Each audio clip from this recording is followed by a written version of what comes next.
podcast starts. Hello, dear listener, and welcome to a show in which we talk about horror. Sometimes we talk about other things, and sometimes we swear. My wonderful co-host today is... It's Stella. I'm back from the dead, just from a summer away. Wow. Well, I mean, you know... you never know. To the wonderful listener, unless the listener is a Patreon supporter, we've all been away all summer, so you know we're just coming back in drips and drops. And by the way, listener, I am TD Velasquez, but as always, you can call me Dan. Today, it's going to be the second of our pre-Grimmfest preview episodes. Myself and Stella are here to introduce the interviews which I was able to do with the people behind two of the movies. So we'll get on to that in a bit. But let's catch up first. Stella, it's been so long since we've chatted. Yes. I can see you, but the listener can't, but it's very good to see you. You too. Hello. I think you've been very busy and you've got cool news, I think. Yeah, I have been very busy. It's been good, actually, to be so busy, just because I'm sure lots of people will agree. I think it's better for my mental health when I'm busy. I like doing stuff. But yeah, I did complete my book. I got it finished. I got it in. And I would like to add, I got it in and submitted 4 weeks before the final deadline. Right, brilliant. I did because I'm sure you sent us a message saying I think I'm going to be busy till at least mid-October with this book, and it seemed like about 3 days, and then I got a message from you saying, finish the book. Finished! Yeah, I was thinking, right, because I had started teaching a new module at the university, a horror media module. So I was like, right, I need to write that as well. And I wanted to have the first 5 or 6 weeks of that module of all those lectures written before the start of the semester. So to give myself time for that, I needed to finish the book. So I was just like, right, come on, head down. So I just really, really worked really hard all through the summer to get the book finished, leaving me time to write the horror media module. And so now the book is with the reviewers. I got an email from the publishers, from Palgrave Macmillan, or was it last week? One day last week, saying it's with the reviewers, and I just have to wait to see what they say now. Hopefully it won't be too brutal. Right. There's usually something that comes back. There'll be some suggestions and changes, or I don't know, maybe they'll say I need to cut it down a little bit, who knows. But as long as they don't send it all back saying, yeah, this is horseshit, start again. I think it'll be all right. You know, I don't mind making changes, but I'm just... Yeah, it feels like it's the same feeling as when I handed in my PhD, or, you know, when you hand in an essay and you're waiting to get your marks back. It just feels like that again. Yes, so, relief mixed with a bit of trepidation or even dread. Yeah, the dread of the next bit to see what happens. And, I mean, and once I do get it back, depending on what I have to do and what the turnaround is on what they want me to do, I don't really know how long the final process is going to take, because it will have to get put together, and then I'll have to proofread it and check it, and I've filled in all the forms for the back material, like the blurb on the back and stuff. I need to pick the front cover. I've already done that, actually. I got bored one day, so I picked the front cover. And then, yeah, I don't know how long all that takes, the printing and stuff. So, right. But I have heard from other colleagues that Palgrave are pretty speedy, so I'm hoping it won't take too long. Okay. And then you can all not buy it because it'll be really expensive. Well, at the very least, you know, you can talk about it so that the academics among us can get it ordered into their respective libraries. So. For libraries and colleges and stuff, then absolutely. But anybody listening, don't buy it. It'll be really expensive. What have you been doing? That's what I've been doing. I've been staring at this laptop and frantically typing. What have you been doing? I mean, in a way, it's not too long a story, as I indicated in my introduction to the last episode. I've been very busy looking after my mum. I'm pleased to say she's a lot better now, but life remains kind of more complicated than it was before. So I'm still trying to kind of balance that. And as of today, I've just been poorly. Stella knows this. Even if I hadn't already told her, I'm sure you could tell from the way that I'm dressed. That's a dressing gown, isn't it? That is a dressing gown, absolutely. I've not had the most productive day. So I'm just kind of tentatively learning how to try and integrate doing other things in with looking after Mum. And the first thing was to start doing the podcast again. So, yeah. And we should mention on that note that Kirsty, bless her, was supposed to be here today, but she's ended up being a little bit ill as well.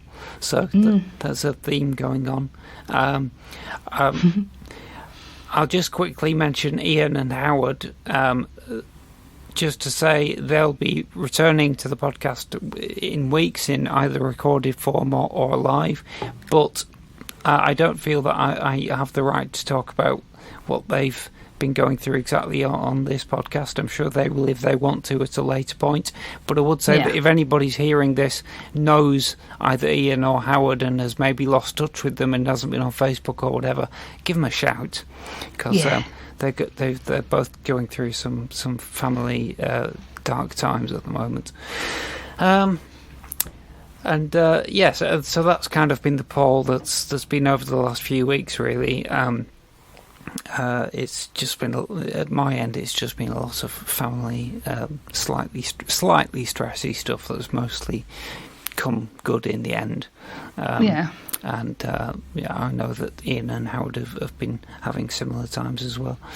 So, yes, and in fact, because of this, everything that I aimed to do over the last sort of month or so just got scrubbed. So there was a weekend that I'd set aside specifically to write a short story that was going to go in a Children in Need fundraising anthology. Oh, cool. But that was the weekend when my mum first got ill. So I just didn't have time to do any writing at all, and I just contacted the publishers straight away and said, look, I'm not going to be able to do it. Even though the deadline has not actually passed yet, but I can't see myself getting suddenly motivated to write a whole story. I just get bits and bobs of time each day. So that's fair enough. You got to put other things come first sometimes, don't they? Yes. I know. Yeah. I think everybody understands, family comes first and all that, Yeah, which is absolutely why, we've done far fewer of these Grimmfest interviews than we did last year, because Ian and I just haven't really been in a position to do much about it, to take on as many as we would have done. But we've done a few. And we're trying to do our bit to support the great festival, which you and I would have been at in normal times.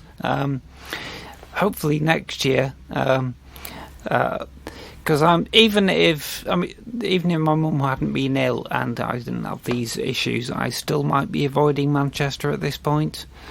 I was mulling that over as well. I think I've been into Manchester a few times. Maybe twice, I think, in the last few months, but I don't think I'd be up for sitting in a cinema just yet. Yeah. Particularly not Grimm, because it's always jam packed, isn't it? Yeah. I just wonder, like, how would they manage that? And I'm not.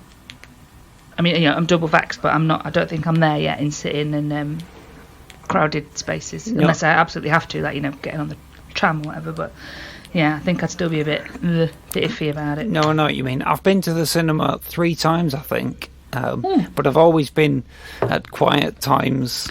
Yeah, and it's gone quite well. I did go and see the new Candyman, which I'm desperate to talk to someone about who's seen it.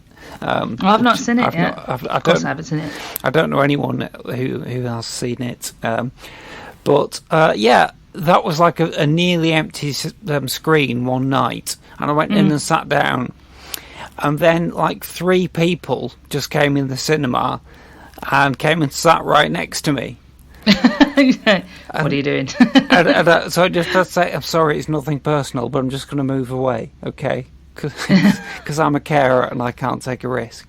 So, and I just kind of hunched down one seat, but it's that's weird. They didn't strike me as the kind of people who were like strictly sticking to the seats they booked. I'm sure they could have chosen anywhere else than that big screen, but they came and sat right next to me. Maybe they anticipated being frightened of the film and they wanted to sit next to you for protection. Ah, that must be it, Stella. Yes. You're absolutely right. In that sense, they were quite great because I wasn't too frightened by it. There you go then. But yeah, which is one of the reasons I want to find someone to talk to about it. But yeah, apart from that, no, I've been to the cinema a few times when it's been quiet. I've been on buses during the day when there's been hardly anyone on them.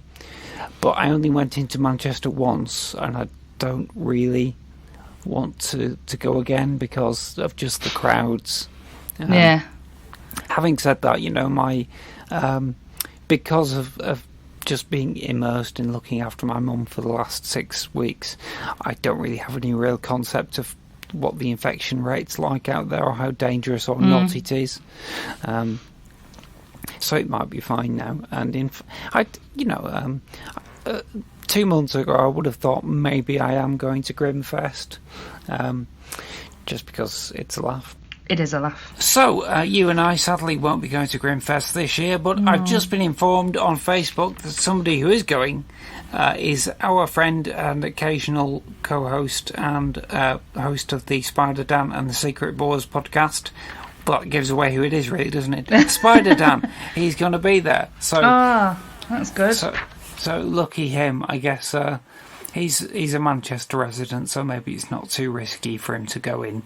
Yeah, that's true. Anyway, yeah. So in a way, I'll feel like we are represented. But I'll send him a message saying he has to conduct himself with the knowledge that he is. He's representing the brand.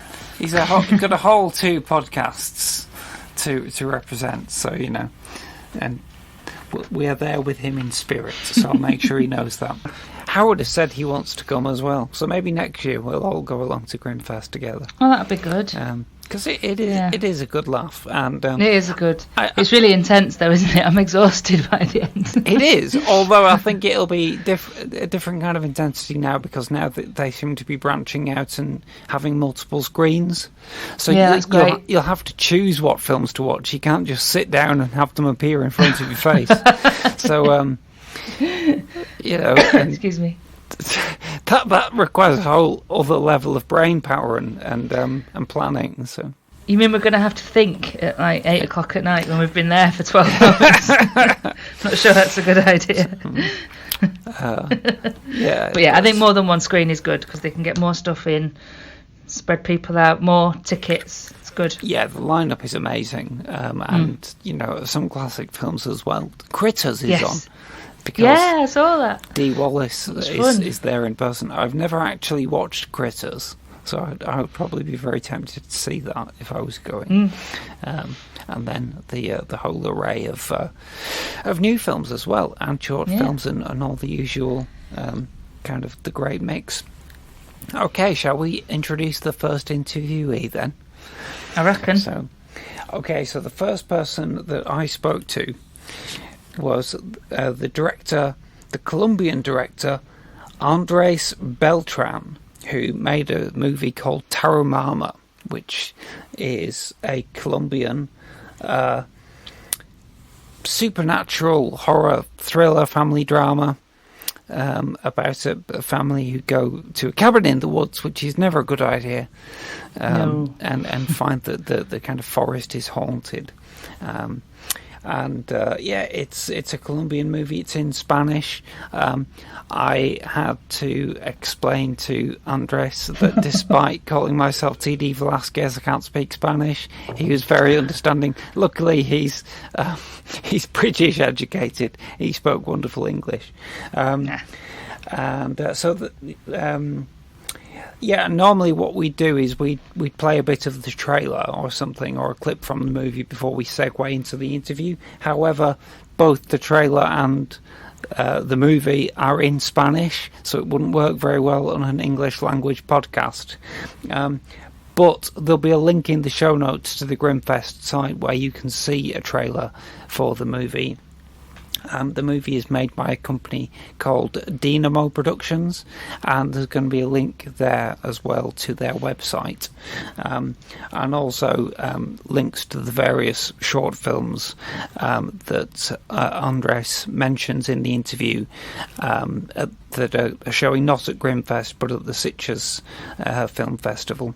So loads of useful links and information there, and he's a gentleman. So I'll tell you what we'll do. Seeing as we can't really play a clip from the movie or the trailer, we'll just have some spooky music, because the movie is big on spooky music. So I'll layer in some spooky music, and then you'll hear me talking to Andres Beltran.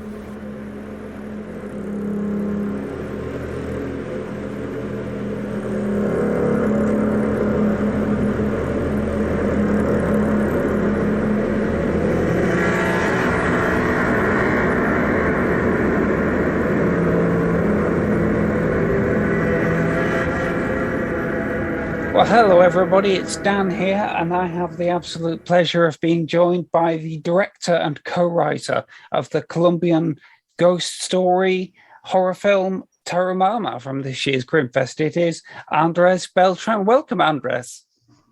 Hi, Dan. Thank you so much for taking this time for our movie.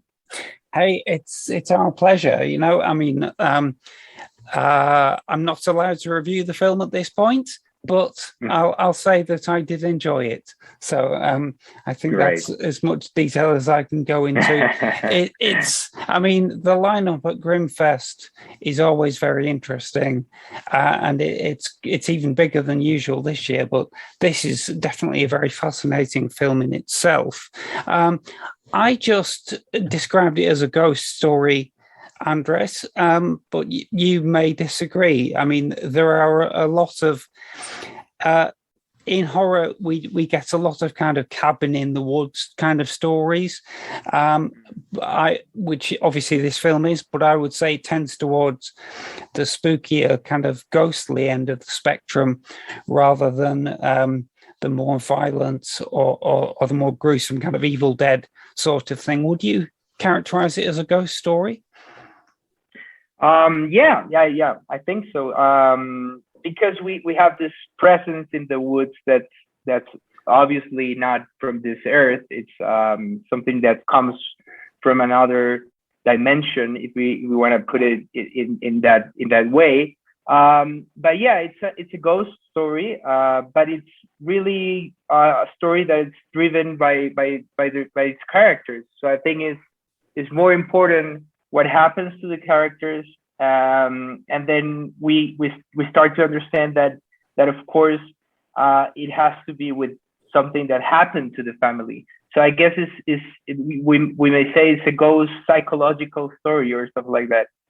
Yes, I think that, as you said, the relationships between the characters are very important, and the plot summary of the movie is essentially that there is a family of four staying for a short period in this cabin in the forest for a short holiday. You have Paula Castaño as Sarah, the mother, Andres Londono as Oscar, the father, and Geronimo Baron and Alana de la Rosa as the son and daughter, who are both very young. And they're all fantastic. And I think they're a particularly convincing family, really well cast, because they actually look like each other. You know, it almost has a kind of documentary feel, even though it's very beautifully photographed and everything. But the way that the movie flashes forward, you know, you see elements of the family's life before the cabin. You know, you see the husband and wife in counselling and things like that, and it's basically, you get a very intimate sense of the relationships between all of them. The cast is ideal, really.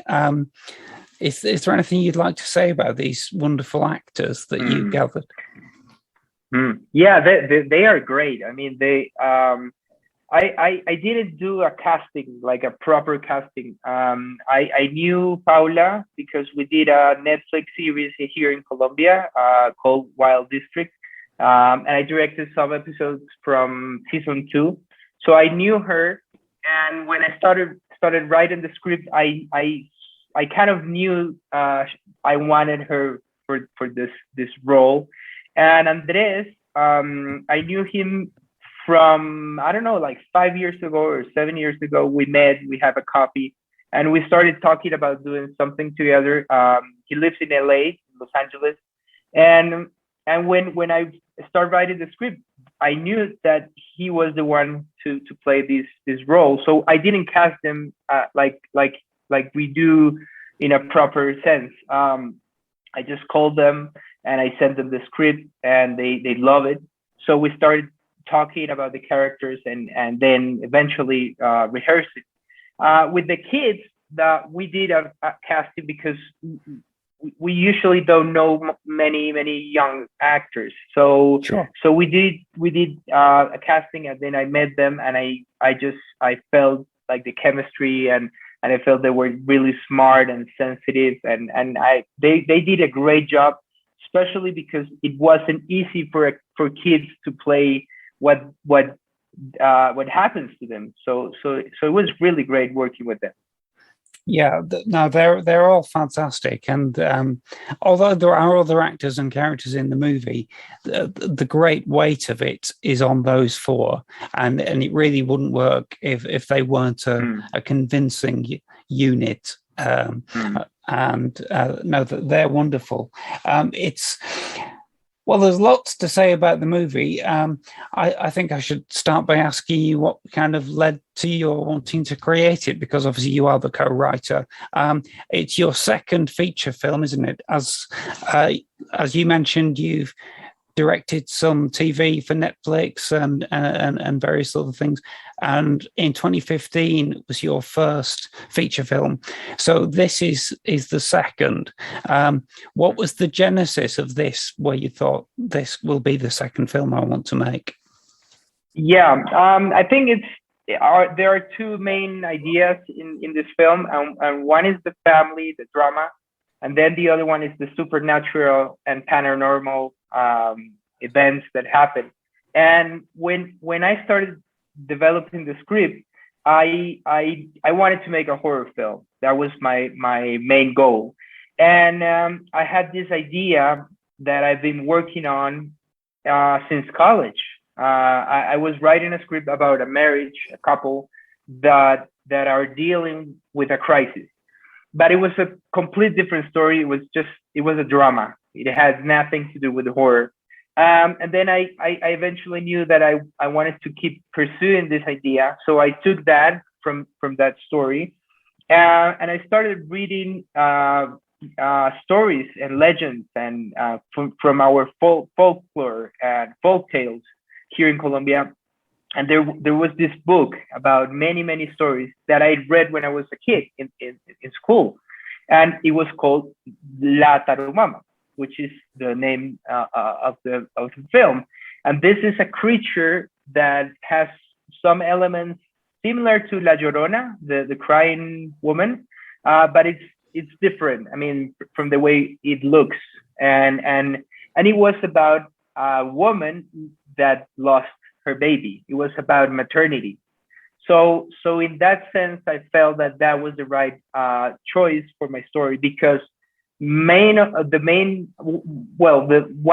main problems that this family is having has to do with maternity and being a mom, being a dad. So I guess it all came together, and I started writing the script. I wrote 6 drafts, and then came on board Anton Buenechea, who is a Spanish writer, and we worked together. I think the script was like the 14th version, the 14th draft that we shot. So we work a lot of choices and different choices, and it was really fun. Oh yeah, you've got to go through that process, haven't you? And to get really high quality. As you say, it's every page of a movie screenplay is a choice. One of my co-hosts, Ian, who's obviously not able to be here right now, is a screenwriter himself. So we get a lot of insight from him on the process, and it's. To someone who doesn't, as someone myself who doesn't do a lot of writing, it sounds pretty grueling, the amount of kind of revision that you have to put in there. But, I understand that that's part of the process. You can't just write the first thing that comes into your head. But I think your instincts was really on the money there, because the kind of a lot of ghost stories, I think, or folkloric things are kind of about anxieties around maternity. I think some of these characters in folklore are what people described when they didn't have the scientific language to understand, biology in that way, and also it's just a trauma that runs through all our lives. I think we all have a nightmare of of whether when we were children or to do with our own children. It's a really innate fear that really works on that level. So you mentioned you'd researched the folklore. So I wanted to ask, is that where you found the idea that's present in the film of eating hot coal? Because I'd never seen that before. Yeah. I took that from there. I mean, when I was reading the story, I knew that image was just so unique that I needed to put it on the film, and it's also about, I think for me it was also about guilt, about how sometimes we feel guilty, and then somehow we punish ourselves, and by eating hot charcoal. So I think that image comes from the legend. So it's not something that I invented. But it's great. I mean, I guess nobody has used it here in Colombia, at least. Right. Well, I did Google it to see what the folkloric basis was, but unfortunately, most of the results that came up were like people asking, "Can I eat hot coal? Is it safe?" And I thought, do you really need to Google this? Very strange. But no, I think it's a terrific image, both horrifically and visually, and also metaphorically, because, like you say, it's when we take something that we know is bad for us, but we persist with it, isn't it? So, Also, I noted that in Colombia, there's a different title for the film. It's called, and forgive me if I pronounce this incorrectly, it's called Lanto Maldito. Llanto Maldito. So, what does that mean? Is I guess that's not a literal translation of the Tarumama. So, no. No, it's different. It's like hunt, curse, cry, I guess. All right. Or haunted cry. I don't know how to translate it. Right. I think curse. That's why you've given it a completely different title. I understand now. It was a silly question to ask, really.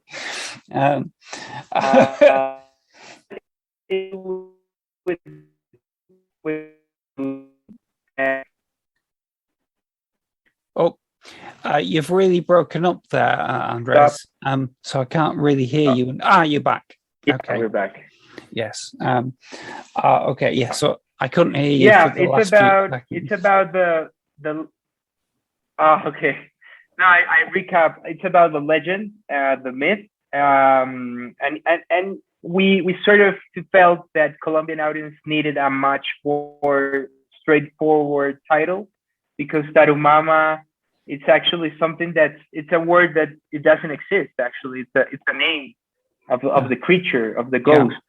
So people in Colombia love to watch horror films, but they want to know go into a horror film. So Sure. So it's like they know when they read the title, this is a horror film. Okay. Good marketing sense. Yeah. Yeah, that is important. So you said you wanted to make a horror film. That was kind of your choice for your second movie. So is this a genre that you're a fan of, or that is inspiring to you? I always liked the genre. I've always I've watched many films. Like when I was a kid, I used to watch Nightmare on Elm Street or the Chucky films and all those films, and I grew up watching those films.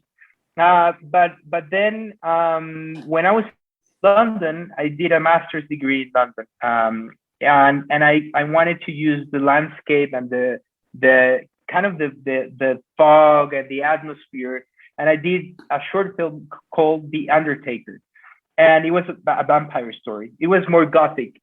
And I kind of felt that, yeah, this is a genre that I really enjoy. You know, how to create the atmosphere, the environment, the mood.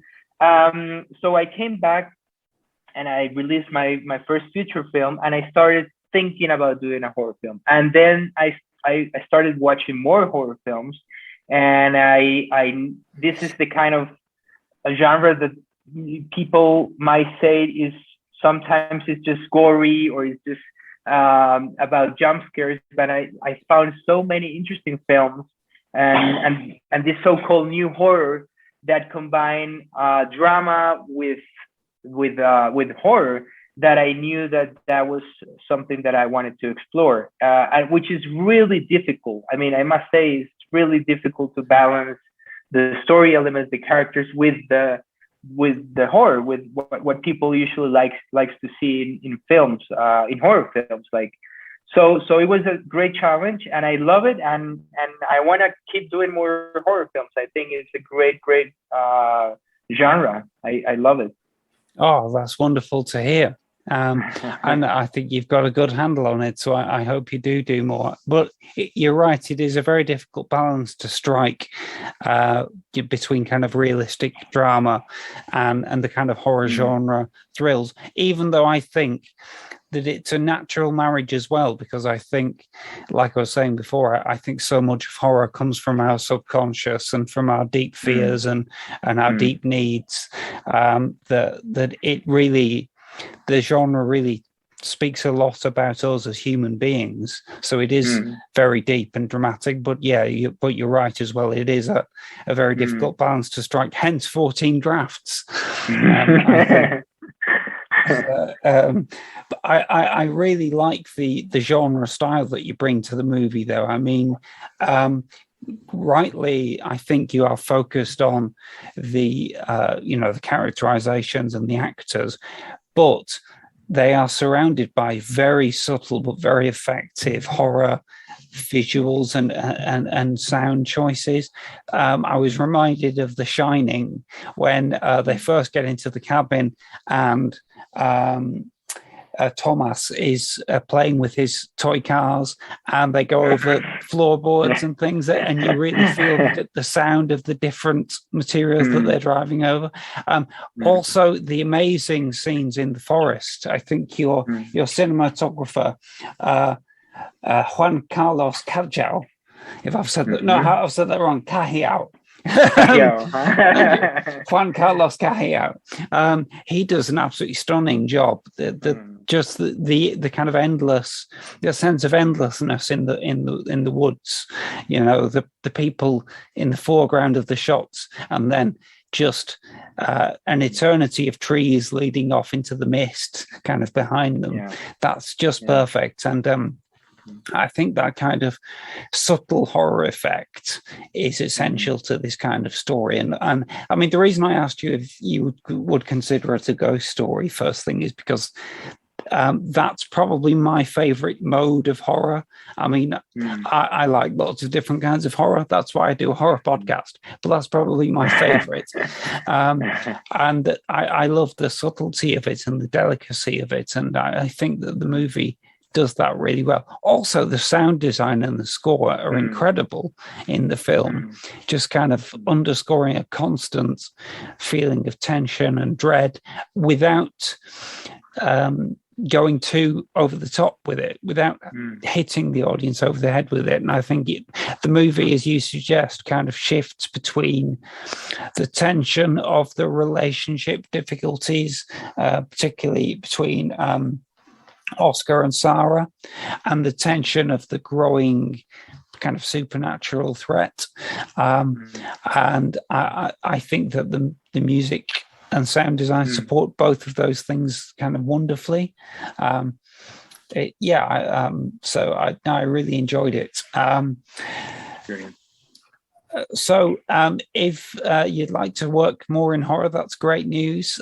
Do you have any projects within the genre coming up, or are you going to try something different immediately? Yes, as a matter of fact, I do have. I have a short film that I did with my wife. She was the producer, and we did it while we were in the lockout here in Colombia last year. And this short film is called Vanity Mirror, and it's gonna be premiere at Sitges. It's also part of the official selection there. And we have that, and I wrote a script called Anima. And it was selected in this year's Sitges Pitch Box. This sort of pitch, and they arrange meetings with executives and all that. And that script is a horror film that it's going to be. It's part of. There are 6 projects that has been chosen. It's one of them. So yeah, I'm there. I'm working on the same genre, and I want to keep learning and doing better films, of course. Oh, that's fantastic. And, it's wonderful when someone has a flair for the genre that they hone that flair instead of immediately, trying to do something else. So, and also, may I say, I think I love the sound of your film industry, because I think there are a lot of directors who want to do multiple horror or will try a horror short film and things. But and it's a great way to show talent, but it's not always, certainly in this part of the world, in Britain, and maybe in the US, it's not necessarily very easy to get that kind of thing funded or supported. But it's great that you're building a body of work, and it's great that you made a film during lockdown as well. That's fantastic. I made a film in lockdown, but it's only got me in it, and I got bored before I finished editing it. So, but you've got to do something to kind of pass the time. I think it was a success on that level, but it won't be troubling any film festivals. Maybe I should finish it sometime. But no, that's great. Please. So at Sitges, will people be able to maybe see? It's not in a double bill before Tarumama, is it? The your short film? They're not. No, it's on the section called Brigadon, which is the international short films section. Okay, it's part of that official selection. Yeah. All right. Well, we shall put links to it in our show notes so that people can be aware of the short movie. Well, Andres, this has been a pleasure. I want to talk more about the movie, but I don't think I could do so without spoiling it for people. It's not been on in Manchester yet as we record, and it's going to be for people who can't get to the actual festival. It's going to be in the Grimmfest virtual festival, isn't it? So yeah. People will be inviting it into their homes as well, which is it has its own level of fear and intimacy, which is kind of appropriate to the movie. All right, well, you've got 2 film festivals concurrently, so I want to wish you the very best with both of them. Thank you very much, Andres Beltran. Thank you so much, Dan. It was really nice talking to you.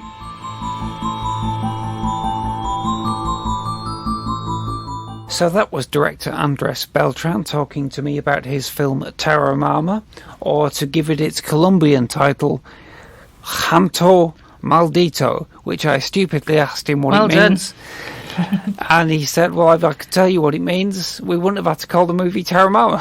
So the whole point is it's not translatable. So he didn't say it like that. He was very gentleman. So that movie is on in the live portion of the Grimmfest hybrid festival on Sunday, this Sunday coming, which is the 10th of October.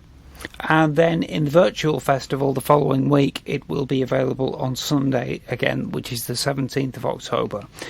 So again, if you go to the links in our show notes, they'll take you to the Grimmfest website where you can book tickets and you can read about the film, see trailers and things like that. And also read about all the other kind of short films which Andreas was discussing in the interview. So, okay, so moving swiftly on then, we're going to have a longer interview now with a multiplicity of people. This was an interview that Ian was meant to conduct, but I had to step in for him at the last minute, so I was a bit shell-shocked. I'd seen the film, but was kind of making it up a bit as I went along. You may be able to tell that. Well, you will now, because I've just told you. You just said it. The movie is called Slapface. It's an American, interesting kind of. It's a very strange kind of genre hybrid. It's a coming of age movie. It's a film about bullying and kind of abusive family relationships. It's also got a kind of folkloric witch aspect to it. And it's pretty extraordinary, and it was a really interesting film to discuss. And I am clear in the interview that we're not allowed to review the movies at this point, but I think you can tell that I like the movie. Yeah. And so I spoke to the writer-director, Jeremiah Kipp. And it's a great name. It is a fantastic name. Such a good name. And the young star, August Maturo, who's also in The Nun, which I didn't see. Is that part of the Conjuring universe? Yeah. So, these extraordinary performance, and also the male lead, or rather the adult male lead, and also co-producer of the movie, Mike Manning, and the female lead of the movie, Libe Barrère from TV's Sneaky Pete, and I'll give you details after the interview of exactly when that film's on and everything like that. First things first, here's a bit of the very atmospheric music from the movie, just to set the mood.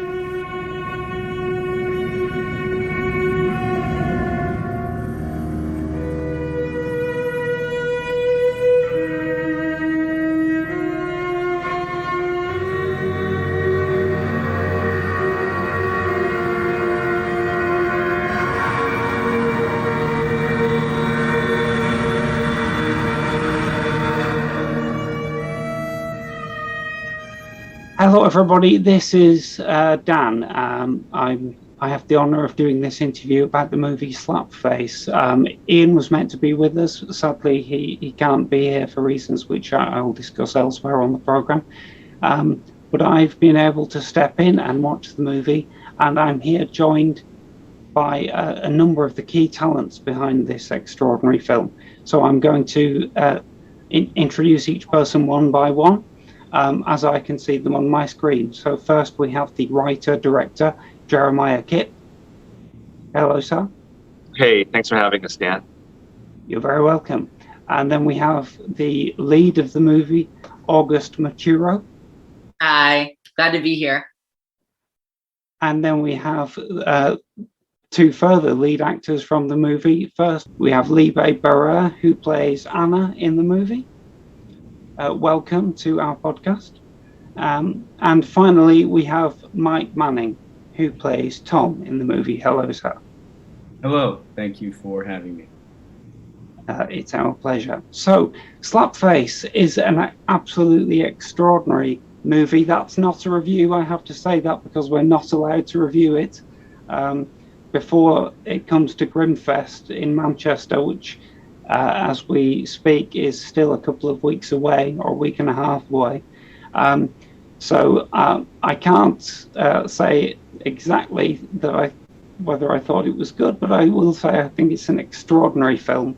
I think it's. I've been thinking about this. It's a very difficult film to sum up in a sentence. And Jeremiah, you might have had to do that for various executives, funding people over the years. You've had to pitch this film repeatedly. So I wonder if you can sum up briefly what the movie is. And if you don't feel you can, that's fine, because it is a complex film.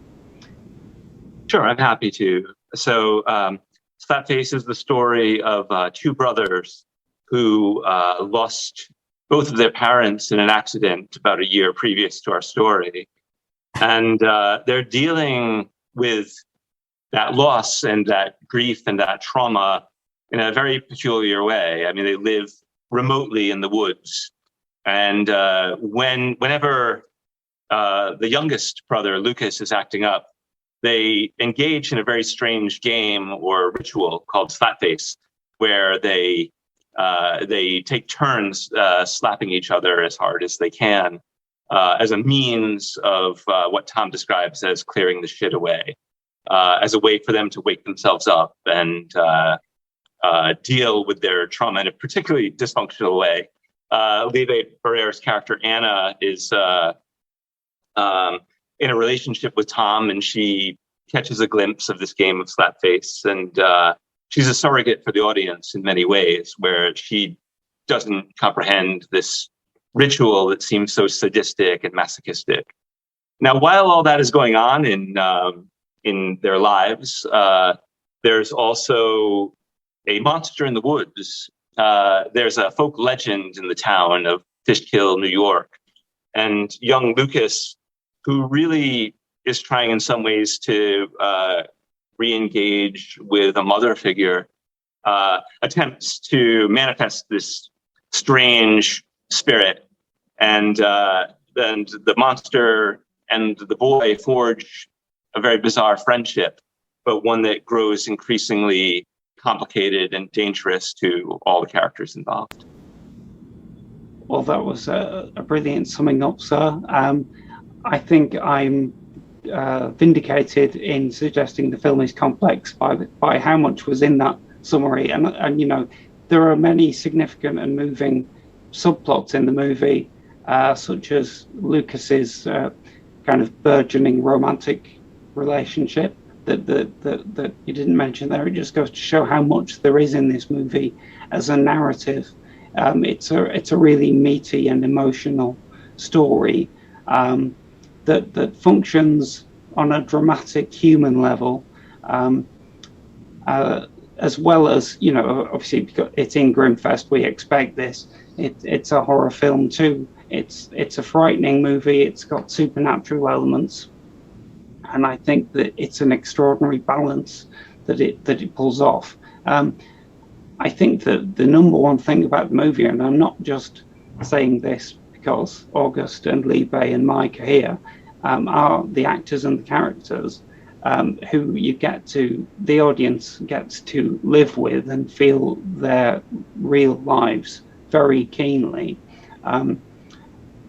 Jeremiah, I'd just like to ask you a little bit, and August and Libe and Mike, please feed in on this, about the characters in the movie seem very real and very rounded, and very present and engaged. Obviously, Jeremiah, as the writer and director, you've created those characters and you worked with the actors to realize them. What was the casting process that led you to these wonderful people? Or rather, I know what the process of casting is, but what made you decide that August was the person to realize Lucas, for instance? Well, I'll start by saying that the casting director, Carolyn Sinclair, and Mike Manning, who also produced the film, and I, when you're casting, you make these lists and say, who are the actors that we have in mind for these roles? And so August was on all three of our lists. We all wanted him really badly. I just think he's a remarkable actor. He's such a immensely talented guy. He has a cachet in the horror world. He was in a movie called The Nun that did very well. But he's also done a lot of independent films. I mean, just watching his reel, you could see like the depths of his humanity and his emotional availability and his complexity. August is like hanging out with a 40-year-old. He's a very old soul. So, we auditioned many young actors who were able to play some part of Lucas. Like they were able to access grief or rage, but they couldn't do everything, and nor could they suggest a deep underlying trauma. Now, August is not traumatized, but he is a very old soul, and he's very grounded, and he was able to bring a lot of that stuff into the movie. So I would have done anything to get him. We made a straight offer to August, and thankfully he read the script and really wanted to do the film.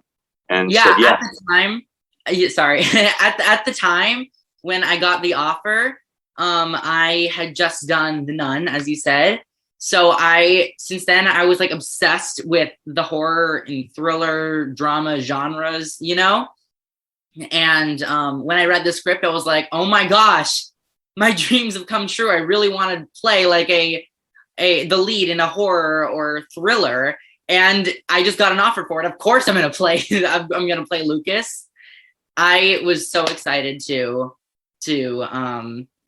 accept the offer and start working. Brilliant. I want to ask you, August, something about the movie that's really powerful is you describe it as it's a horror thriller and you wanted to star in it for that reason, but I think that it's very, very human and affecting as well. And there are scenes in the movie where you have to, yourself as an actor on your own, really, you have to make it feel real, because what you're acting with is a creature. I know there's an actor within it, but there isn't anybody else giving you like a facial emotion to react off, and you're having to be very, very emotional, and it works incredibly well. It's really powerful. How did you find doing scenes like that, where you're essentially or scenes where you're in a room with no other moving actors and having to kind of convey that level of emotion? So acting with Lucas Hassell was amazing. The guy who plays the monster, sure. Because he's not just, it was very easy to play off of him, because he was an actor under all that costume and makeup. He was an actor. So I was able to act with him and be able to go off of him in the scenes. And not just him, but everyone has been giving it was giving it 100%. So it was easy for me to give it 100%. And I was able to make things like really real, because the movie also does include bullying. And a week before I started working, when I got the offer, actually, I was in middle school. And as you might remember, middle school sucks. And I was an actor going into a sports school. So I did have to deal with bullying, but I was able to draw from those experiences and use it in the movie. And that's how I was able to make the bullying look really real. And even though the actors who bully me, Chiara and Bianca D'Ambrosio and Mirabelle Lee, they were like my best friends on set. So right when they would cut, we would just laugh, because we also got to learn so much things as an actor, because our stunt coordinator, Matt Kerr, who was actually the stunt double for John Wick, he taught us a whole bunch of stuff, like how one of the bullies would tackle me and stuff, how I was supposed to shoot a gun and stuff. And it was really fun. All of it was just so fun. Oh, brilliant. I have to say, one of the things I love about the movie, a small element, is the fact that the bullying story is one boy being bullied by three girls, which is something I can relate to. I've been outnumbered. I think we've all been outnumbered by any kind of different people at points, but you don't see it in movies a lot. The kind of the male victim of bullying by the opposite sex. I thought that was really interesting, and also the fact that one of the bullies secretly likes him, but can't show that to the other bullies, and that brings a level of complexity to it as well. That's really nice. If I can come to you, Mike, as you are a producer on the movie, can I ask? So did your involvement with the film start before you're being cast as Tom? Did you always intend to play that role? How did that come about? Yeah, so like you said earlier, so much of the casting process for an actor is usually auditioning and waiting by the phone for somebody to sort of give you permission to be a part of a story. And with this one, for me, the nice thing about it is that this was a story that I sort of sought out. It was the type of story I wanted to tell, and I had successfully produced and distributed a film called MFA, which is a horror thriller, but it deals with sort of sexual assault. And I decided at that point that the horror thriller genre of storytelling, but also having stories that sort of mean something and transcend that genre, is something that I enjoyed producing. So I told that to a few friends, and one of my friends was Joe Benedetto, a producer in New York who knew Jeremiah. And so Joe was the one that connected me with Jeremiah. And originally, when I first had the script, it was a father-son story. And I read the script and I said, Jeremiah, this is basically exactly what I'm looking for, but and I don't want to make this my idea. I want to keep this your idea. But how do you feel about this being a story between two brothers, and keeping all things the same in terms of the father trying to raise, the son, but having it be an older brother, who is still abusive, who still doesn't know how to be a guardian, but he is genuinely trying to do the best he can. And I said, I don't want this to be my idea. I want this to be your idea.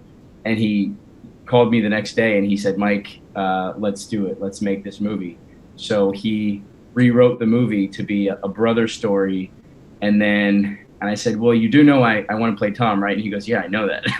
and then after that, we sort of just built the film one by one with the actors, with August. And then, we were lucky enough to find August. We were lucky enough to find Libe, who both just do such a tremendous job. And then Lucas Hassell, as the monster, had also been the monster in the short film.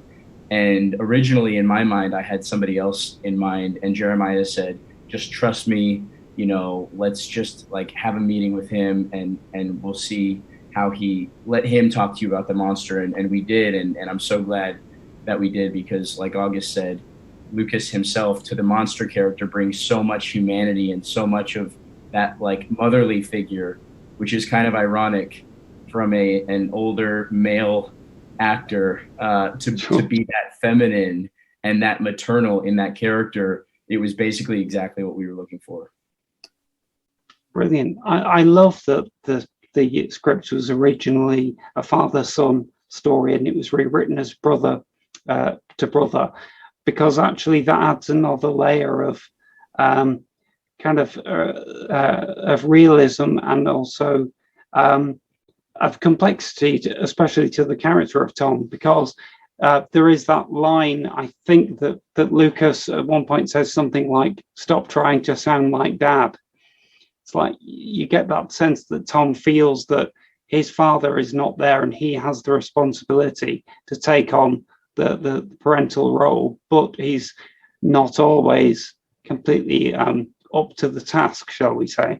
He's not always very good at it, but you do see that he's trying, and I think that's that's really important, especially in a movie where the premise kind of hinges on the Slapface game. The first time you see these characters, they're playing this game, and you see that this relationship is characterized by a kind of physical abuse, really.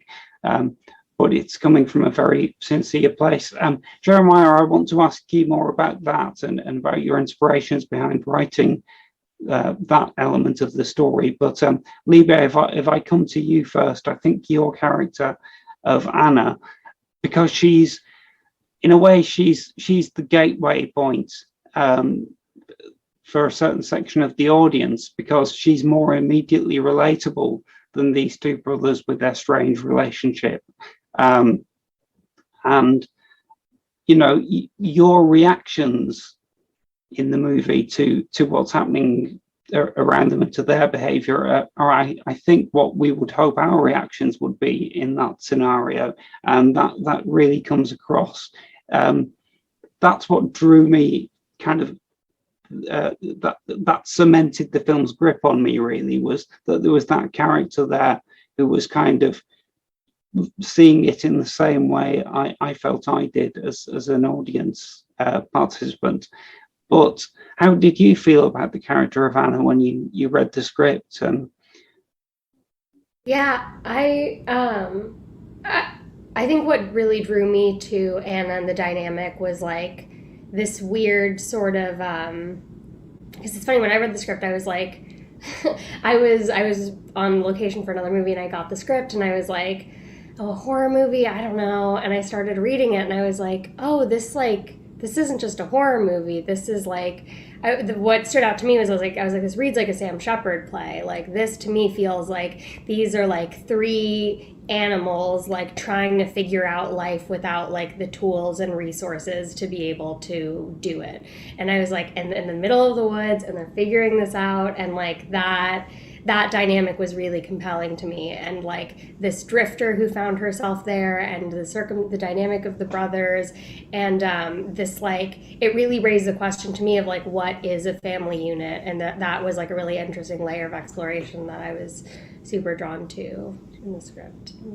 Because Anna has a similar problem to Tom in a way, in that she kind of feels she sees the void of a maternal figure in the household, and kind of feels, oh, maybe I should try and fill that role. But Lucas rather is not always keen for that to be the case. And again, like Tom, Anna doesn't always kind of know how to go about it, but she tries anyway. So that's very endearing, and you do feel for her when Lucas doesn't respond too warmly to those kind of overtures. Thanks. Yeah, it's interesting. It's like when you're put in a position of sort of motherhood, like the need of motherhood, like how do you feel that like how does someone because I don't think Anna naturally in the world is like naturally like a mother. She just came into these circumstances and there was that void, and therefore she had to like sort of shape to fit. And it's like sometimes it's like a square peg in a round hole, and sometimes it worked. And like it was really fun and interesting to figure out, and playing with both of these actors here was so fun figuring that out. And yeah, and it really comes across on screen.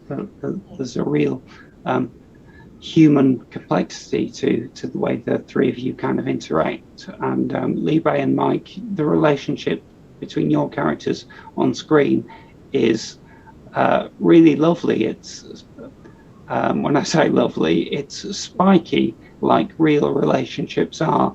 It has its tender moments, and it has its angry moments and things like that. And then there's the kind of strangeness of Mike, like the great conversation about the pistol that he keeps by his bed. And I just remember thinking in that scene, they're in bed together, and Mike hands Anna a gun and then says, "Oh, it's loaded, by the way." And I just found myself thinking, how would I react if I was in bed with someone and they just gave me a gun? I love how Jeremiah peppered those moments within the script, because I think, just like Libe said, I think that this is an exploration of people doing the best they can with the tools that they're given, and all sort of not, everybody's getting like a C, nobody's getting an A, in anything that they're trying to do. But it's a story of like grief and loss, and Lucas having to grow up, before his time and take care of his older brother, and his older brother also, Tom, trying to navigate being a guardian and sort of being thrust into this situation with no tools, with no roadmap. And sort of the thing that I loved about Tom is that in some scenes, he's trying to be, he's going to work. He's trying to give his little brother advice like any brother would. He's trying to be this parental figure. And even tragically, with the game of Slapface, in Tom's mind, he thinks that he's doing the right thing. He thinks that this is how you discipline, because he not probably, he learned that from his father. And so it's this almost cycle of abuse, but Tom thinks he's doing the right thing. And so you see him as this guardian, but then you see him in these moments, especially with Anna, and you realize, wow, this is just a kid himself trying to, he's bragging about his gun right next to his bed, and he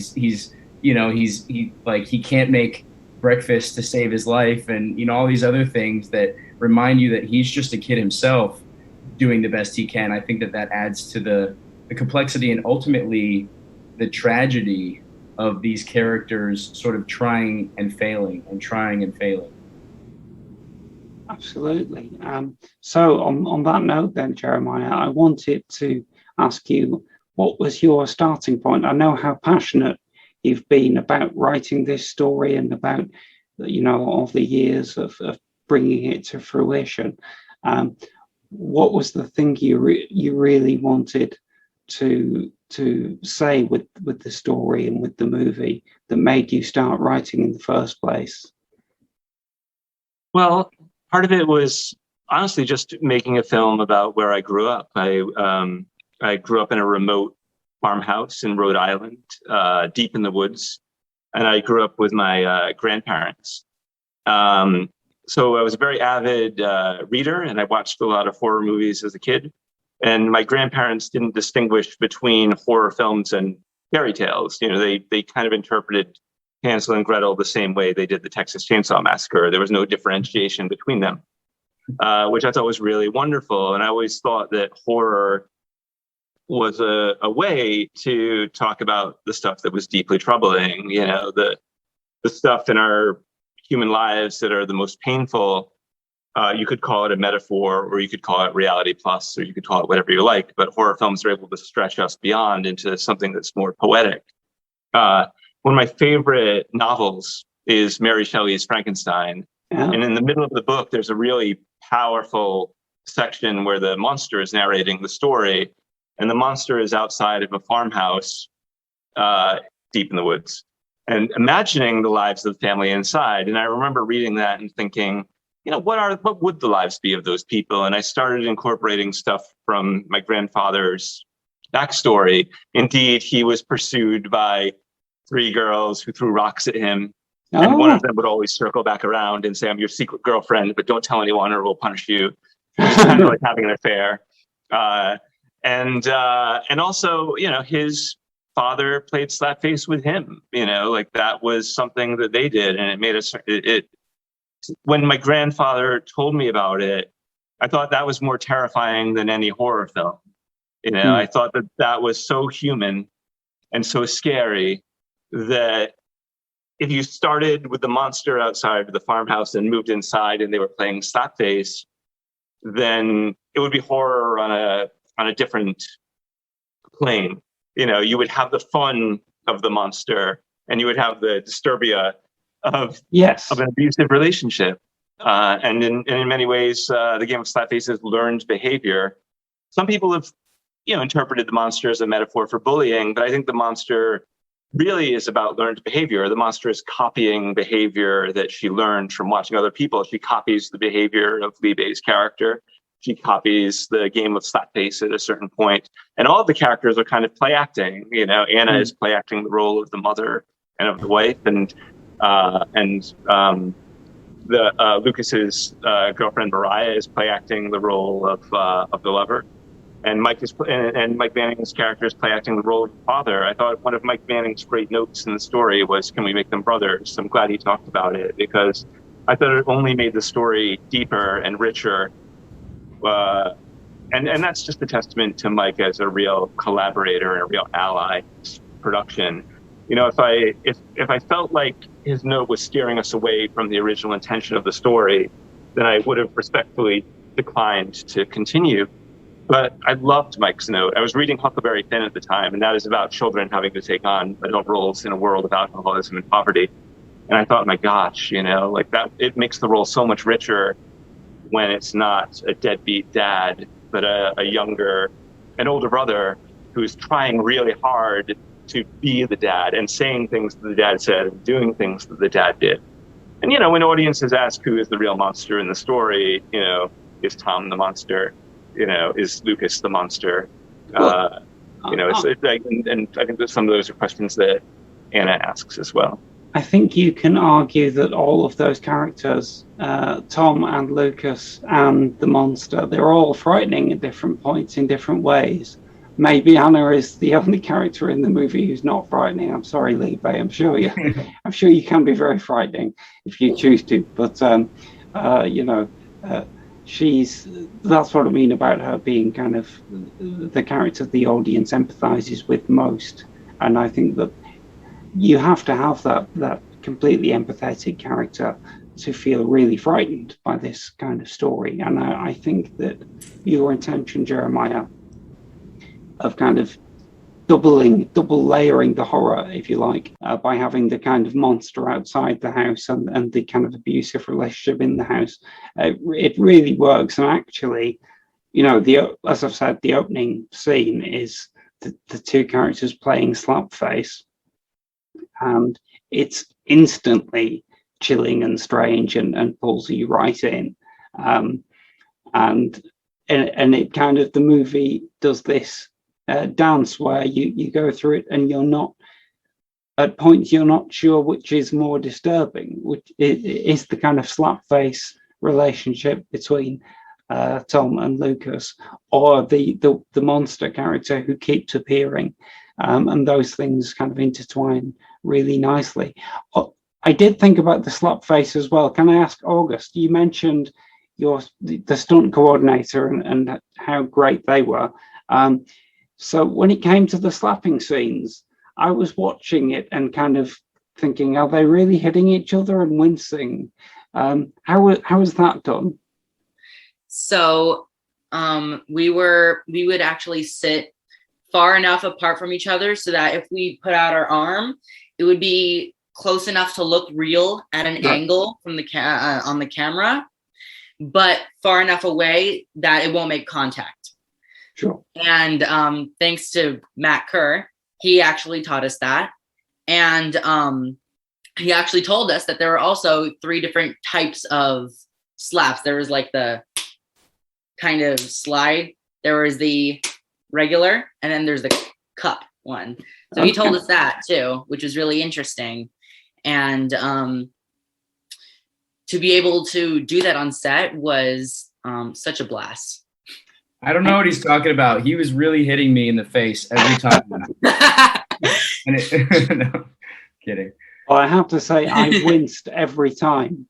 I was pretty sure you couldn't really be doing it, but it absolutely looked and felt like you were every time. So that's great movie craft. The actors being safe on set is extremely important to all of us. I like making films that are really dark and disturbing and unnerving, but I don't want to create this story in an environment that is disturbing and unnerving for the actors. The actors have to feel safe, and the actors have to feel relaxed in order to access these very primal, dark feelings. So, we rehearsed the Slapface games in advance so the actors could experience them. Anytime that we had a stunt, we would and make sure everybody felt grounded and everybody felt like they weren't going to get hurt, because then they can play getting hurt. They can access those the rich inner life powerfully.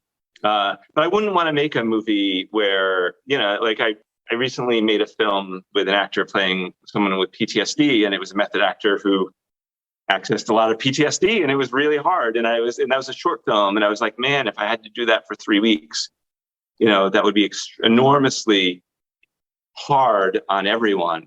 And so by creating an environment where we are playing make-believe, even if it's in a very dark and disturbing place, we can care for each other and we can show compassion for each other. The reason, if the film is tragic at all, it's because there's compassion for all of the characters and all of their imperfections.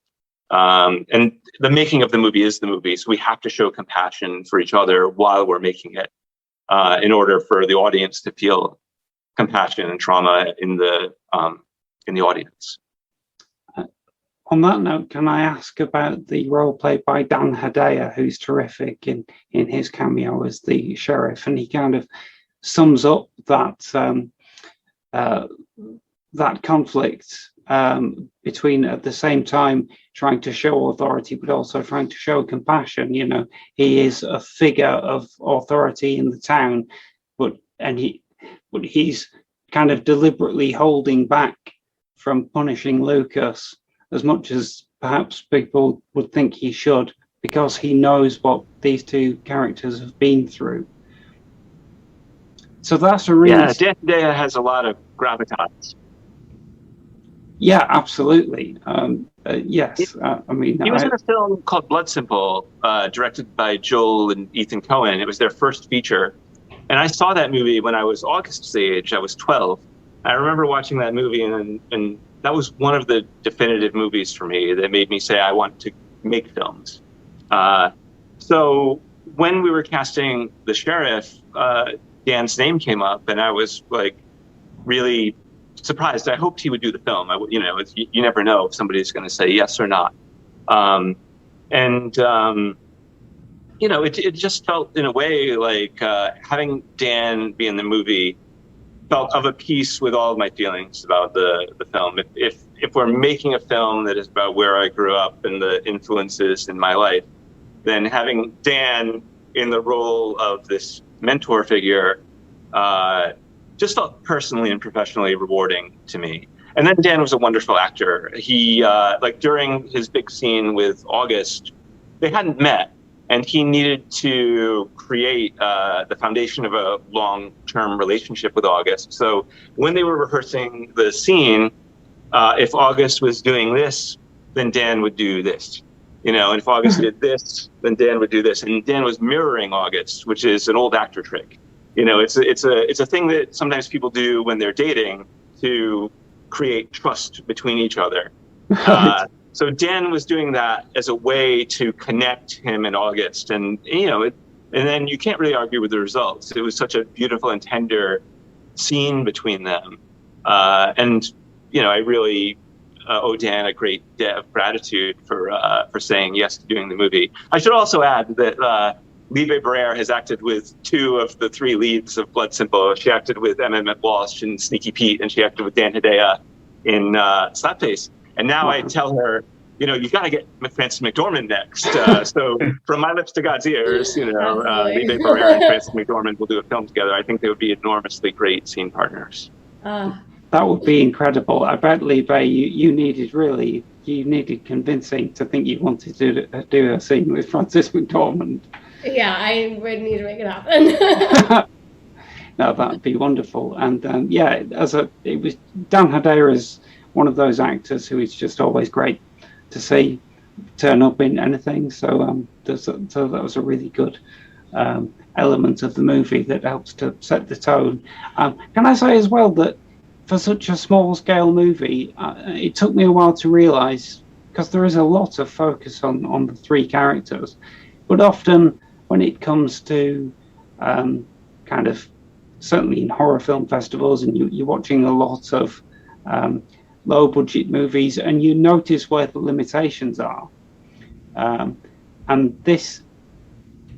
this didn't happen at all with me in this film. It took me about halfway through the movie to go, wait a minute, we're hardly anywhere apart from inside this shack, and then there's a couple of scenes in the bar, and then the woods, and there's a bit more than that to the film, but those are the kind of the main elements. But you don't mind at all, because you don't want to go anywhere else, because the people you care about are in those locations.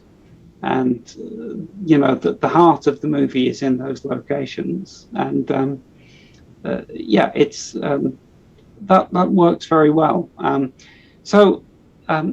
I keep feeling like I'm on the edge of saying that what I feel truly about the movie, which I'm not allowed to do. But what I would say is that I don't think we've given away too much about the story.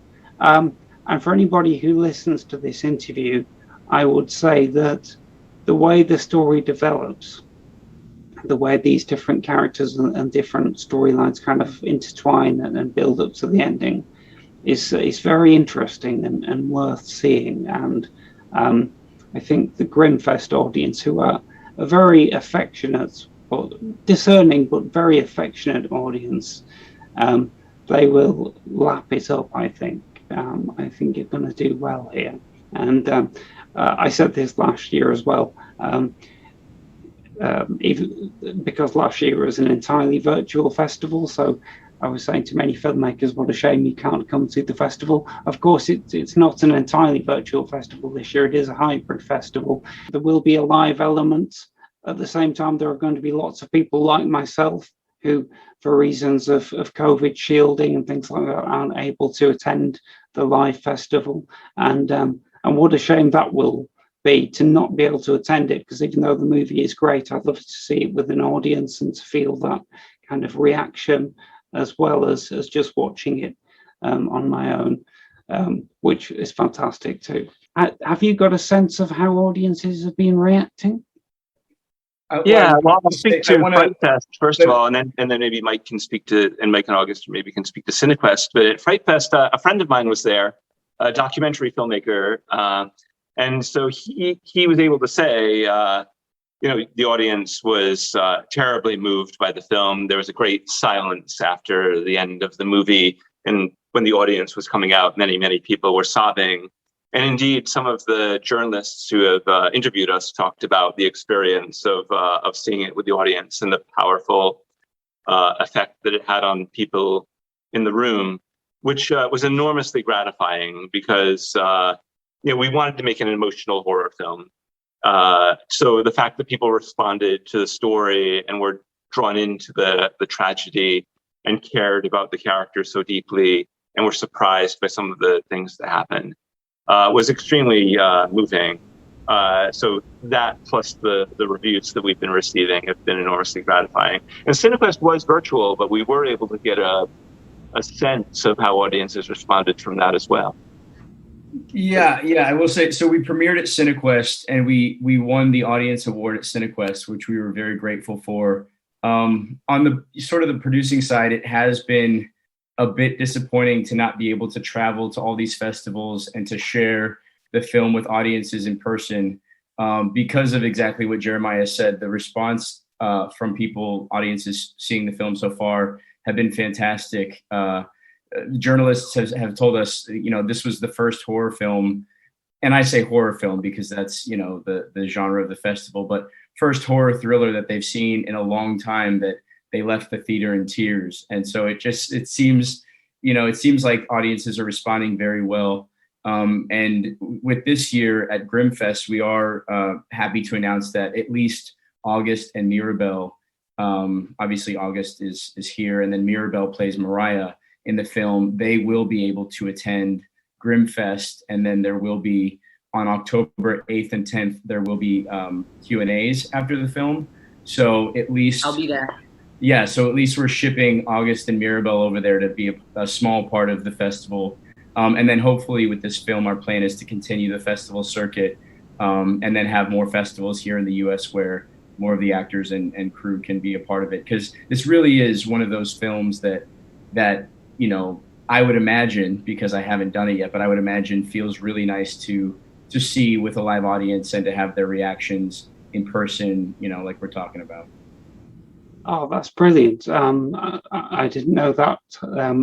I have to admit, but it's fantastic, August, that you'll be coming to Manchester. And Mirabelle, who's not here, but who is also wonderful in the movie, will be there too. And that will be a fascinating question and answer session. So for the listeners, that's another great reason to make sure you get along to Grimmfest. That's brilliant. And all the information about the date and the showing times and things like that will be in the show notes for our podcast. Well, you've all been extremely generous with your time.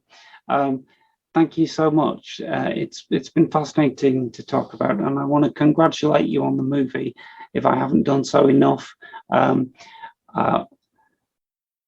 are so many things that I'd like to say about it that I'm not allowed to, but I will just say, listeners, go watch this movie at Grimmfest, and if you can't see it at Grimmfest, see it some other way. Keep an eye out on this movie. It's worth keeping an eye on. And I'll just say thank you very much to all of you for your time right now. And I'll just, whatever the opposite of introduce you is, outroduce you. So thank you very much, Jeremiah Kipp, writer-director. Dan, thanks for your thoughtful questions. It was a really wonderful interview. Thank you. Thank you. Thank you very much, August Machiro. Thank you. So glad to be here. Oh, it's been an absolute pleasure. Thank you very much, Lee Baybera. Thank you. And the listeners can't see this, but Lee Bay's been joined by her cat. So I just thought I should give the cat a mention. She just, anytime I'm sitting here, she just needs to be a part of it. So. Bless her. My dog's right there sleeping. I think cats have an instinct when there's a Zoom conversation going on. They're like, I need to be there. If Ian was here, the cat would be on his head. That frequently happens in interviews. Thank you very much, Mike Manning, star and co-producer. Thank you very much. I don't have my dog with me, but maybe next time. Okay. Well, all of you and any associated animals will all be welcome back. And whenever your next movies will be well worth seeking out, if anything is to be judged based on this one. So good luck.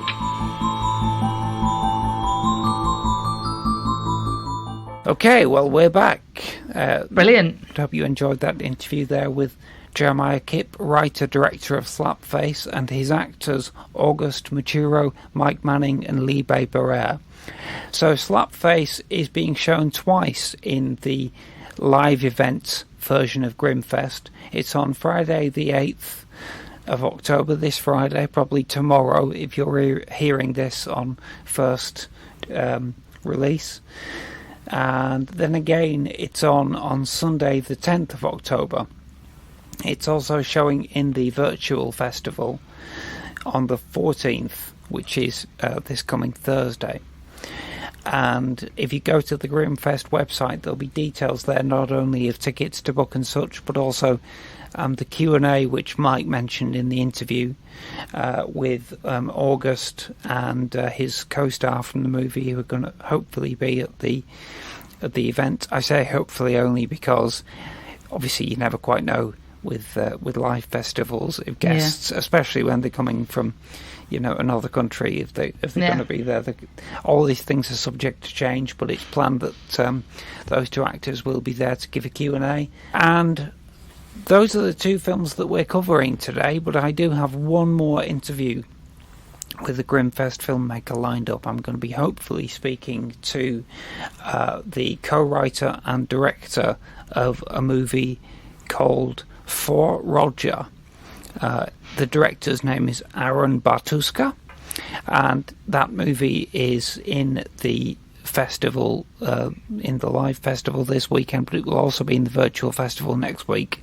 Unfortunately, we weren't able to arrange a chat ahead of the festival itself, but midweek next week, hopefully we'll drop a kind of little mini episode with just my chat with Aaron to kind of promote that movie, which is an interesting take on the slasher film. Excellent. So that's Grimmfest, and that's our little contribution to promoting Grimmfest. Everybody listening, please consider going along either in person or in virtual form and supporting this wonderful festival and the marvellous new filmmakers that it is itself supporting. I wish I could be there, but I'm not this time. Maybe next year. Next year. Yes, absolutely. So, Stella, as we approach the end of the episode, what have you got on your mind in terms of recommendations? Well, I've been watching Mike Flanagan's new series, Midnight Mass, on Netflix. Yes, I've not seen it. Oh, it's good. It's good. Oh, right, so it's much so good. Much better than Bly Manor, then. Oh, God, Bly Manor made me want to throw myself out the window. But Midnight Mass, honestly, I've just... last night I got to the end of episode 6, and obviously I'm not going to spoil it, but I did not think that it would end up there by the end of episode 6. It's going on a weird and wonderful path. Mike Flanagan did do Haunting of Hill House, which I loved. Then Bly Manor came last year, which I was not so enamoured with. I thought I was, but it turns out I wasn't. Yeah. Anyway, so Midnight Mass. I wasn't going to bother with it actually, and then a friend said, "No, honestly, stick it on." So I did, and it's really beautifully made. Lots of the characters deliver the narrative is delivered by lots of monologues. Okay. So there is characters, having conversations, but for the most part, it's lots of monologues, and I don't want that to sound like might be in any way tedious, because it's not. It's really beautifully written, and with all Flanagan stuff, it's beautifully shot. And it's at the end of the episode last night, it got wild, and I was like, what? Wait, as if we've got here. So I'm really, really loving it, and I can't wait for probably Saturday now when I'll try and finish it all. But right. It's on Netflix. Check it out. So good. So you sound very confident of that, Stella. It's not like the Bly Manor situation where you kind of pre-recommend it before you've actually watched it. I have actually watched it. I was kind of amazed that they've made a whole new series. It only feels like a few months since Bly Manor came out. Yeah, fast. And people are kind of calling this the third in the series, although it's not. The series. Officially. Like a trilogy, I guess. But... Though I did just see on the old social media there that Flanagan is in project, or they're going to do the project, so they're going to adapt some Edgar Allan Poe stories for Netflix as well. I don't think they were saying right now what they're going to be, but the article was just musing that it's probably going to be the series is going to be called The Fall of the House of Usher, so I assume that's going to be in there. And then the article was musing on the big Poe stories that might appear, so that'll be good. So that's something else to look forward to from Flanagan, as long as he doesn't have that annoying child in it. I think he seems to be a creator of very reliable horror that we can always look forward to his output. Even though I haven't seen Bly Manor, so I can't really comment on it at all. But he wasn't as involved in that as he was with some of the other projects, was he? So it's maybe he's getting too busy. He's a victim of his own success. Although, do you know if he writes and directs most of Midnight Mass, or is it other directors and writers? Yeah, Midnight Mass is entirely his baby. Right. He's written the thing. It's his story. Some of the actors in it are from Hill House. You recognise a couple of them. Right. So that's nice. So I feel like that's a bit of a sort of American Horror Story thing when they keep some of the cast and can move them forward. So I think it's quite nice when you see the actors that you like. But at the moment, as I said, at the end of episode 6, and it got wild, and I thoroughly loved it. Right. And my husband has been noticing that while I've been watching it, I've been on the sofa under a blanket, and it's made me jump a few times. So it's good. Oh, superb. Good. Superb. And and I'm raised Catholic, and I've spent my a large period of my life going to midnight masses, so it immediately kind of got my attention, and maybe that's why Blind Manor was a bit off then. Maybe he was putting all his efforts into working on midnight mass. Maybe. All right, okay, that's great. Okay, so my recommendation, which is not at all just grabbed out the mid-air, obviously it is. Well, before I say that, though, I'd like to ask you, Stella, because I know you're a Marvel Cinematic Universe fan. Have you been watching my recommendation from the last episode, which was What If? No. Oh, right, okay. Because, I recommended What If on the grounds that one episode has zombies in it, so it's kind of almost horror. Right. I'm writing it down. The last episode dropped on Disney Plus today, but I haven't watched it yet. But, you got things in it like, as soon as the first episode appeared, and it has, what if Captain America was actually Captain Carter, and Peggy Carter got the super serum? I was like, yep, I'll have that. Yeah, that's me. And we've only just started watching Loki, so it's going to take us a while to get to that. Oh, right, well... Because Ema wants to watch, WandaVision as well first, so, yeah, I will... put it on the list. Yeah, fair enough. I haven't watched any of the other TV series. I, apart from What If, I'm firmly movies only. But yeah, I thought I can deal with this because it's just a different story every week. Yeah. But there is a bit of an ongoing thread as well, which is quite interesting. So yeah, that's my recommendation. The other recommendation, which is also Disney Plus, is a bit random. But I've recently found myself watching a lot of The Fly, David Cronenberg's The Fly. I say watching a lot of it because I've not actually watched the whole film for many years, and I did not have time. But in the situation that I've been in with my mum, I've not really had time to sit down and watch a film, and and even so, I've not always been in the mood for horror. I've watched a lot of bits of sitcoms here and there. In fact, this is almost a horror recommendation. I have watched a lot of the Simpsons Halloween specials, which are also on Disney Plus. It's so easy to watch. They were always my favourite episodes of the Simpsons. Yeah, and I think how there's the idea that the Simpsons gets really bad after about the 8th season. To be honest, I haven't seen any of those episodes because I think I stopped watching it when it stopped being on the BBC. In the kind of early 2000s.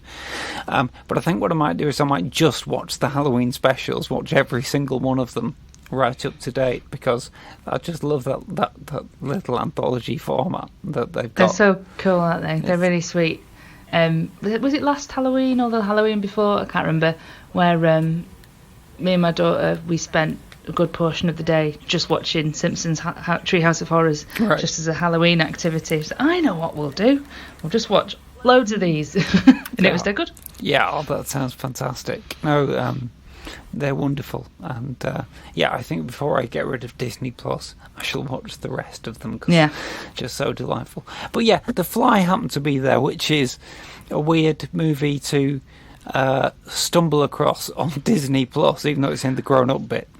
And I found myself just watching bits of it again because it is a film that I love very much. I think it's really well written and very moving. It's possibly the most moving horror film ever. It's also gruesome as hell, and I just find it really difficult to watch in a good way. And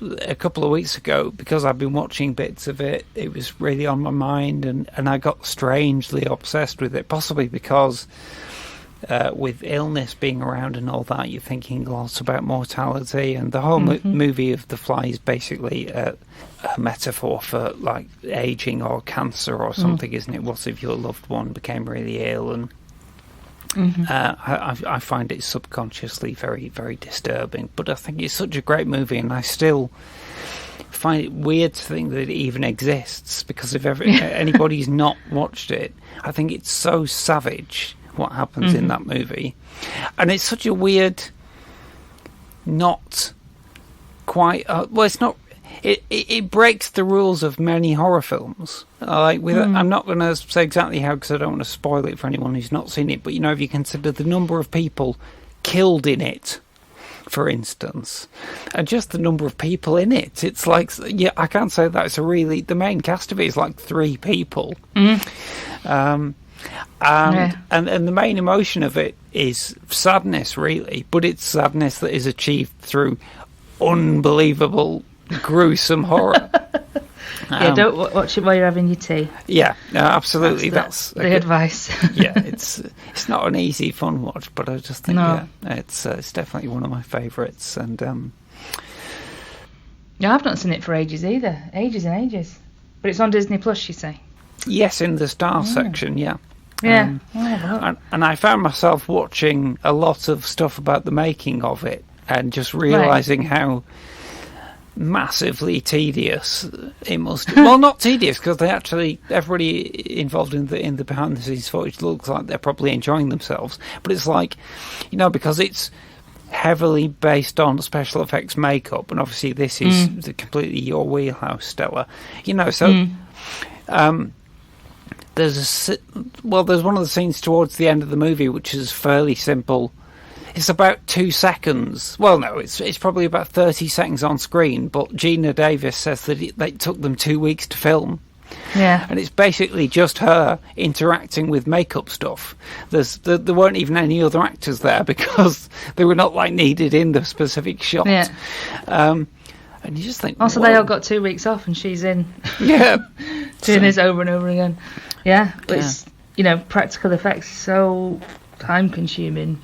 Yeah. Fiddly, and it's kind of, if you want to make horror, particularly for television, with the short shooting schedules, that's why they're leaning into CGI, because it's just, if you want to get it done, it's just a way to do it. Yeah, that makes sense. And there's, in some of the making of, there's footage of some of the gore effects from the movie that they didn't include, and it's clear that they didn't include them because they don't quite work, because there's only, they do an incredible job in the movie of creating an animatronic fly creature that seems like a living creature, but at the same time there are a number of things that it was supposed to do in the script, and you see the version of that they shot, and it's like, that's clearly not really a living thing doing that. It looks a bit rubbish.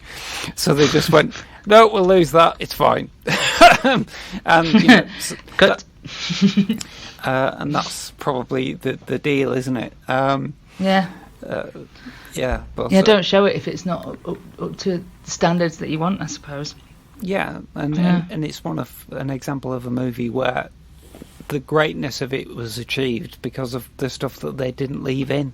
For whatever reason, there's quite a lot of scenes that they shot or wrote that they just left out, and the film is stronger because of that. And it's a really interesting case study. It's one of those a rare movie these days, which is I say these days, obviously it's 30 years old, but these days it's rare for a movie to be 90 minutes long and to just do that. The Fly is a very satisfying narrative that told in that short space of time. I think the last time I saw a movie that is that short that really worked was what's it called? It's not called Hide and Seek, is it? I've talked about it on this podcast before. It's the movie a couple of years ago. I'm sure it's not called Hide and Seek, but it's like it should be. It's the movie where the woman's just married into a rich family of people who design games, and she has to go through a ritual which apparently everybody does when they marry into the family, which is they play a game, and it's hide and seek. But the movie isn't called Hide and Seek, it's called something like You Go First or something like that. Listen, I don't know. I've mentioned it on this podcast before. It's really good, and it's by the guys who are directing the new Scream film. Oh, right. All right. So, right, so having just there we go. advertised my own level of dementia, I think that's... well, we are in our 40s now, Dan. Oh God, and it's been sorry. Yes, to make clear to the listener, this has happened to both of us since the last series ended. Yes. And I don't know about you, Stella, but it's been a bit rubbish, to be honest. I've just, for various reasons, I've been ill, or someone else has been ill, and it's about 3 months now, I think, since I turned 40, and it's all been a bit bleh. How have you felt? Well, I did manage to have a 40th birthday party, and that was really good. But it was interesting in like the days running up to it, where I mean, I'm quite a shy person, really, despite the appearing like a gobshite on here. So the idea of an event with me at its centre was making me a bit anxious anyway. But I think that got mixed in with a bit of COVID anxiety, because I was saying to everyone, before you come, please do a lateral flow test. Don't hug people if they don't want to be hugged, etc. So I think that anxiety kind of pushed the I don't want to be centre of attention anxiety out the door a little bit. But it all turned out to be fine. The party wasn't the source of a mini outbreak of COVID. Right. Everyone was perfectly safe, and everybody had a really good time, and we'd not been together with that many friends, since the start of all of this, and everyone had clouting hangovers the next day. Everyone had a good dance, so it was really nice, and it felt really refreshing to just remember all of that kind of stuff. And then like 2 days later, I was just back to work. But yeah, it was a really, I would say, unless something spectacular happens between now and December the 31st, that's going to have been the highlight of the year. Was getting to have a party. I'm glad that went really well. It was at the Klondike Club in Levenshulme. It was, yeah. Yeah, I've been there. That's a nice place. So, were you outside? Because they've got a nice garden. Well, it was pissing down, obviously. Right. But they do have lots of like gazebo things set up outside, just so the regulars can go outside. So we had the main room. The main room's got a couple of fire doors in it, so we could open all the doors. So there was a through draft, and people were hanging out outside and hanging out inside. So it never felt full. And I invited about 40 people, and you've seen the size of the place, so spread those people around the place. We weren't on top of each other, and we got everyone to do a lateral flow test, so to make sure it was as safe as we can. But yeah, it was really good, and lots of people, everyone who came were all like, we're grateful that me and Owen had organised it and put it on and to make it happen, because everyone was just like, I needed that. I needed to do that. I needed to see people and dance around. But what was really weird about it was when people were arriving, you could see people arriving, and you could see them not knowing what to do, like forgotten how to cope in this situation. And in the question of, so what have you been up to lately? Everyone was like, nothing. Got nothing to tell you about, because normally you'd talk about if you'd been out, or you'd been to festivals, or you'd done this, or you'd be like, I saw so and so the other day. So there's none of that. So you could see people arriving and going, okay, what do I do?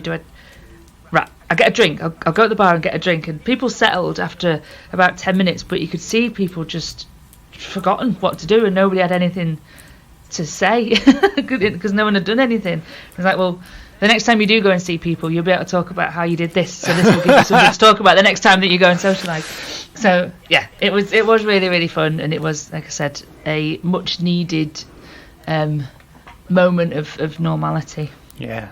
Oh no, it sounds fantastic, and I'm glad that it did. And I love the kind of positive spin that you've put on it, of like, this will be the story you can tell to people next time you go out. So, my birthday was at the end of June, and it was going to be just after they opened up, but then they extended the lockdown, didn't they, for 2 weeks? Was it like 2 weeks? or maybe a month. Maybe it was a month, I can't remember. But anyway, so my birthday party ended up being outside in like Upper Mill Park. So we had a picnic, and my sister Ruth organised it for me, and it was lovely. We all just kind of sat there. It didn't really rain, I live in Oldham. It's always slightly raining, but I don't think it really the air's rained. just wet. And it was nice enough, yeah. And but people just turned up, and we were just in a public place. It was like, hello, have a sandwich, and memorable, but that's the main thing. Okay, so well, I think we come to the end of this week's episode, Stella. So you know what? This time next week, this time probably when the listener hears this, not only will it be the virtual version of Grimmfest, but it will also be the release date of Halloween Kills. I'm so excited. That trailer looks amazing. I've gone out of my way not to watch the trailer. I watched the teaser that they released about a year ago, but so because Halloween Kills comes out next week, our episode next week is going to be our long-awaited, recorded in 2018 review of Halloween 2018. So that's going to be the main feature next week. It's only 3 years, don't worry about it. Yeah. Anyone who wants to hear it right now, you can go to our Patreon page. It's there already. But if you've got the patience to wait another week, you'll hear me and Howard and Spider Dan and Ian in his first ever recording for this podcast. First recorded, latest 3 years ago. Produced. Just discussing the 2018 film, and who knows, maybe we'll be able to get us back together to talk about the new one. But yeah, so it seemed appropriate to well, it's the last chance, really. And you've gone to the wire on that one. Yeah, absolutely. You've got to give me a long deadline. I think that's what we're learning. Noted. But hopefully, because we've got the kind of bonus episode with the interview with Aaron Bartoska next week, hopefully as well, then we might be doing 2 episodes next week. So maybe that will make up with the fact that we didn't put out an episode last week. That's what I'm telling myself. Guys, life's a bit random at the moment. We're just doing episodes when we can. And, we'll keep doing that.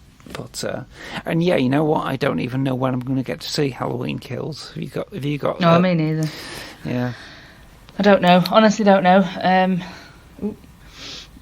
don't know. I'll figure it out. I'll see. I mean, because I'm working. I'm back teaching, so I can't even creep out for try and get an early morning show because I'm teaching every day at 9. Mm-hmm. So I don't know. I'll see if I can figure it out. But the chances are, I mean, let's be honest, I'll probably get it on DVD when it comes out. But well, well, I'm lucky like that. At least I do have that cinema in Oldham that's within walking distance, and I quite like showing up and seeing horror films almost on my own. Ready or Not, the movie's called Ready or Not, Stella. It came together because I saw that on my own at Oldham. There we go. Right. But yes. So there we go. The listener knows everything. Yes. On that note, then, I think we'll wrap up for this week. But plenty coming where this came from. Thank you, listener. Just watch out on our feed, and our episodes will be produced. Next time you hear us speaking, hopefully it'll be me and Stella and maybe a third person. Maybe Kirsty, who knows? We'll see how she is. But Stella, thank you so much for joining me for this. It's been such a pleasure. Thanks, Dan. It's nice to be doing this again, actually. Isn't it? Oh, good. Yes, feels like a regular thing. Yay. Yeah, I think so. Yeah, let's hope we can keep up the momentum. So yeah. Well, hopefully we'll see. All right. Well, thank you, Stella. Thank you, listeners, and you'll hear from us again soon. Bye-bye. Bye. You have been listening to And Now the Podcast Starts. Produced and released by Ambidextrous Solutions Limited. Presented by Stella Gaynor and T.D. Velasquez. With special guests Andres Beltran, Jeremiah Kipp, August Maturo, Mike Manning, and Libe Barrere. Special thanks to Greg Hume for our original theme music, and to Brian Gorman for our original artwork. All dialogue and music clips from films, TV shows, and trailers are used for the purposes of criticism in the spirit of fair dealing as defined in UK law, and fair use as defined in US law. No copyright infringement is intended. Please visit our home on the web, www.andnowpodcast.com for more content and contact details, or visit our Facebook pages at @AndNowPod or at Lee Cushing Pod. Follow us on Twitter at @AndNowPodcast or at Lee Cushing Podcast. If you'd like to donate to us, please visit patreon.com/AndNowPodcast. And now the podcast stops.